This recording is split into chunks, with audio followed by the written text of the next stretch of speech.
این مرغا، این جنگنده های پیشرفته را الله تعالی فرستاد. به منقارشون یک دانه دارن که الله تعالی اونا رو فرستاد، حجارت من سجیل اسم گذاشت الله تعالی. یک دانه به اندازه عدس، یه خیلی بزرگی به اندازه نخود، یعنی خیلی کوچیک. حالا این مرغ چقدر هست که در داخل دهان این منقار این چقدر جا میشه؟ هم یک دانه در منقار داره و 2 تا دانه در چنگال ها گرفته. 3 تا موشک. الان بگیم اتم، مثل اتم خطرناکتر از اتم، چون الله تعالی اینا رو هر کدوم برای هر کدوم از این دانه ها مثل یکی شخص مشخصی از این لشکر روش نوشته شده. اصلا جی پی اس مشخص دقیق میزنه وسط هدف، از قبل تعیین شده. این دیگه جی پی اس بشر هم نیست که خطا بکنه، مال الله تعالی است، دقیق میخوره اونجایی که باید بخوره. اینها آمدن، مرغ حرکت کردن، آمدن در آسمان پر کردن لشکری که چند هزار نفرن. این دانه های عدس از آسمان که میریخت، بر فرق سر هر کسی که میخورد میپاشید از هم. فجعلهم كعصف مأکول.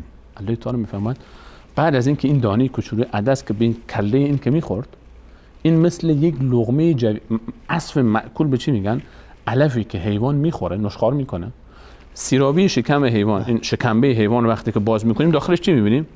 عصف مأکول همونه. عصف مأکول یعنی اون گیاه خورده شده، جویده شده. مأکول یعنی خورده شده. الله تعالی میفهمند این انسان ها مثل این که اینا رو کسی خورده باشه، جویده باشه، توف کرده باشه، اینطوری شده بودن. یک دانه بمب الله تعالی است دیگه، موشکای خدایی دیگه از آسمان اومد. همه اینها یکی یکی از بین رفتن. تمام این لشکر رو از بین برد الله تعالی. با چی؟ با چند تا پرنده‌ای که فرستاده بود. ولله جنود السماوات والارض. تمام مخلوقات الله تعالی لشکر الله تعالی هستند. هر مخلوق الله تعالی یکی از سربازهای الله تعالی است. تسبح له السماوات السبع والارض و من فیهن. تمام آسمان و زمین و هر آنچه که در آسمان و زمین است به تسبیح الله تعالی مشغول است. و این من شیء الا یسبح بحمده ولکن لا تفقهون تسبیحهم. و هیچ چیزی نیست مگر به تسبیح الله تعالی مشغول، اما شما نمیدانید. خلاصه این که کعبه حدوداً، حالا بعضی از سیرنگاران گفتن 40 روز قبل از وفات تولد رسول، ولادت رسول الله صلی الله علیه و سلم این اتفاق افتاد. و خود این منزلت کعبه و منزلت قریش، این خانواده، حالا اون از یک طرف زمزم رو گفتیم چه اتفاقی افتاد، از یک طرف دیگه این در بین عرب یک مثل بمبی صدا کرد و خبر روز شد.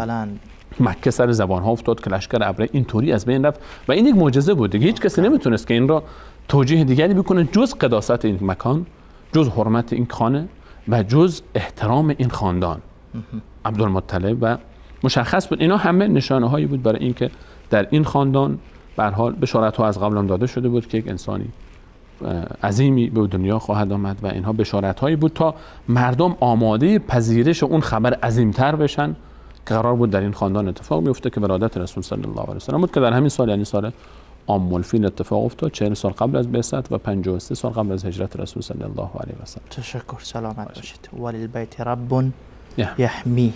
بنده‌های عزیز وقفه کوتاهی میگیریم و برمیگردیم. با ما باشید.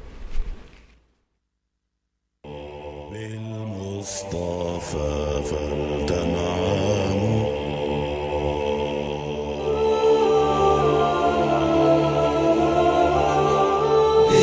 بالمصطفى فلتنعم بمدحه ترنم بالمصطفى فلتنعم بمدحه ترنم أحلى الورى طه حبيبي صلوا عليه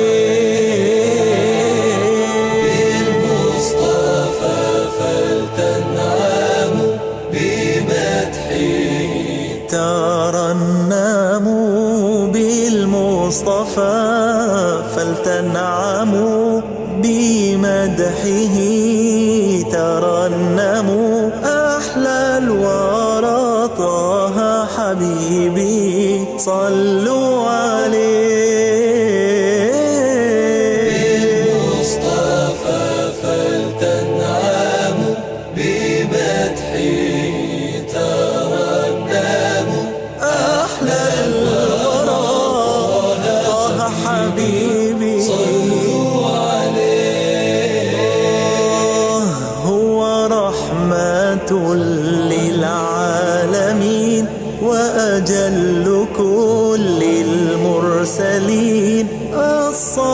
صادق الوعد الأمين صلوا عليه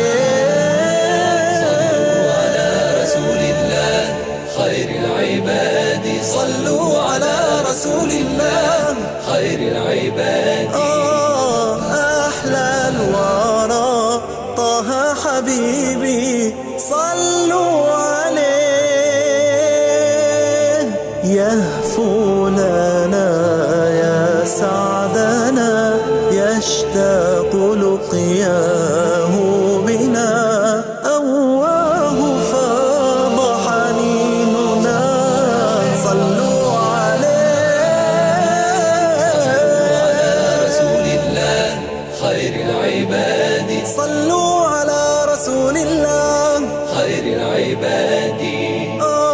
أحلى الورى صلوا عليه بالمصطفى فلتنعم بمدحه ترنم أحلى الورى طه حبيبي صلوا عليه بمحمد قلبي أضاء يا رب فامنن باللقاء من حوضه أرجو ارتواء بين يديه صلوا عليه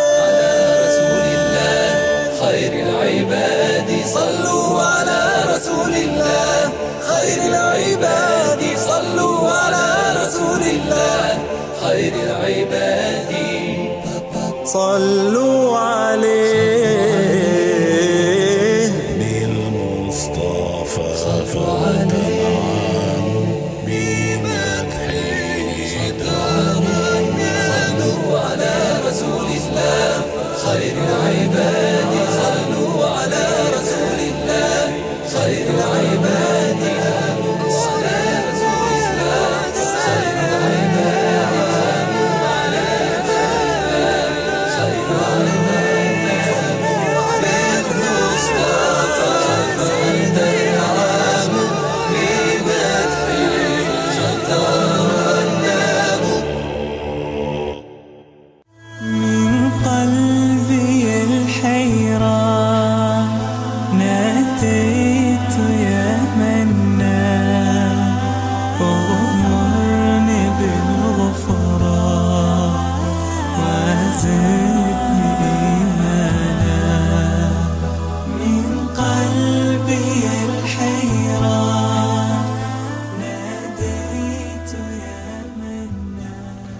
با سلام مجدد خدمت شما بیننده های عزیز و گرامی با برنامه زلال ایمان با موضوع پیامبر صلی الله علیه و سلم قبل از نزول قرآن خدمت شما عزیزان هستیم. قبل از میان برنامه استاد سلیمانی عزیز در مورد نسب شریف پیامبر اکرم صلی الله علیه و سلم صحبت کردند که ایشان از اولادهای حضرت ابراهیم خصوصا از نسل حضرت اسماعیل هستند. ادعای حضرت ابراهیم بود که برای آمدن یک پیامبری از اولادهایشان در اهل مکه دعا کرده بودند. پیامبر صلی الله علیه و سلم میگفتند که من نتیجه دعاهای